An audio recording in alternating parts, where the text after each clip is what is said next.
বিধানসভা নির্বাচনে প্রার্থী হতে আর কোনো বাধা নেই স্বপ্না বর্মনের। 1951 সালের জনপ্রতিনিধিত্ব আইনে নির্বাচনে অংশগ্রহণে অযোগ্য ঘোষণা করা হয়নি স্বপ্না বর্মনকে। সিও দপ্তর সূত্রে এমনই খবর। স্বপ্না বর্মনকে দুর্নীতি বা রাষ্ট্রের প্রতি অবিশ্বস্ততার কারণে বরখাস্ত করা হয়নি বলেও খবর কমিশন সূত্রে।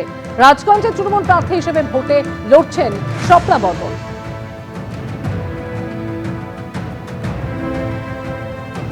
টেলিফোনে রয়েছেন আমাদের সঙ্গে প্রতিনিধি রুমা পাল। রুমা, ঠিক কি জানতে পারছো নির্বাচন কমিশন সূত্রে? দেখো, নির্বাচন কমিশনের তরফে গুরুত্বপূর্ণ একটা শংসাপত্র জারি করা হয়েছে স্বপ্না বর্মনকে নিয়ে, যেখানে স্পষ্ট বক্তব্য রয়েছে যে স্বপ্না বর্মনকে দুর্নীতি বা রাষ্ট্রের প্রতি অবিশ্বস্ততার কারণে কোনো বরখাস্ত করা হয়নি, মানে যেটা তিনি যেখানে চাকরি করছেন রেলওয়ে থেকে।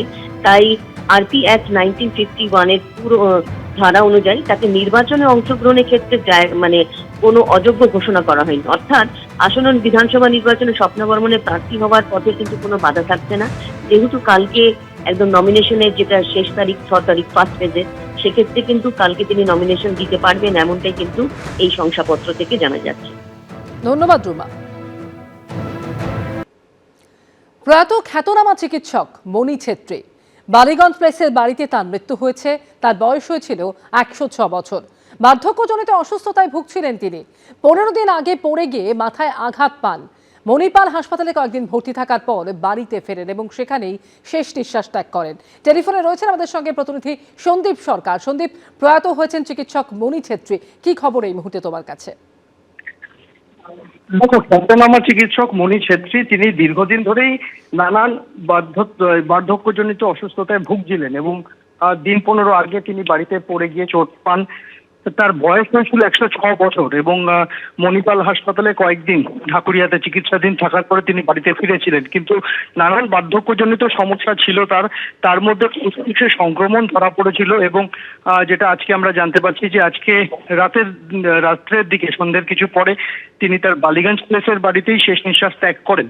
1974 সালে পদ্মশ্রী পুরস্কারে সম্মানিত করা হয়েছিল চিকিৎসক মণি ছেত্রীকে। খ্যাতনামা হৃদরোগ বিশেষজ্ঞ তিনি। আমাদের রাজ্যের স্বাস্থ্য অধিকর্তার দায়িত্ব সামলেছেন একসময়।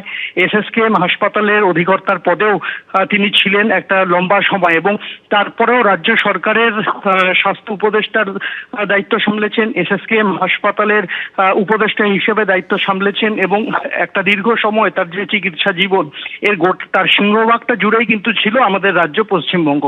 1920 সালে দার্জিলিংয়ে তার জন্ম হয়েছিল এবং তারপর থেকে বিভিন্নভাবে তিনি রাজ্যের স্বাস্থ্য প্রশাসনের গুরুত্বপূর্ণ দায়িত্ব সামলেছেন এবং বিভিন্ন গুরুত্বপূর্ণ পদে তিনি থেকেছেন একটা লম্বা সময়।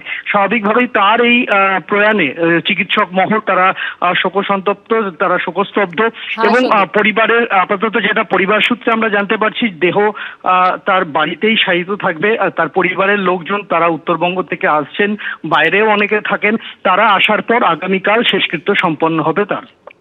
ধন্যবাদ সন্দীপ। প্রয়াত চিকিৎসক মণি ছেত্রী, মৃত্যুকালে তার বয়স ছিল 106 বছর। বার্ধক্যজনিত অসুস্থতায় ভুগছিলেন তিনি। 15 দিন আগে পড়ে গিয়ে মাথায় আঘাতও পান। এরপর মণিপাল হাসপাতালে বেশ কিছুদিন ভর্তি থাকার পর বাড়িতে ফেরেন আর সেখানেই শেষ নিঃশ্বাস ত্যাগ করেন। 1974 সালে পদ্মশ্রী পেয়েছিলেন পেশায় হৃদরোগ বিশেষজ্ঞ ডক্টর মণি ছেত্রী। রাজ্যের স্বাস্থ্য অধিকর্তার দায়িত্ব ছিলেন এসএসকেএমের অধিকর্তাও। 1920 সালে দার্জিলিংয়ে জন্ম হয় চিকিৎসক মণি ছেত্রীর।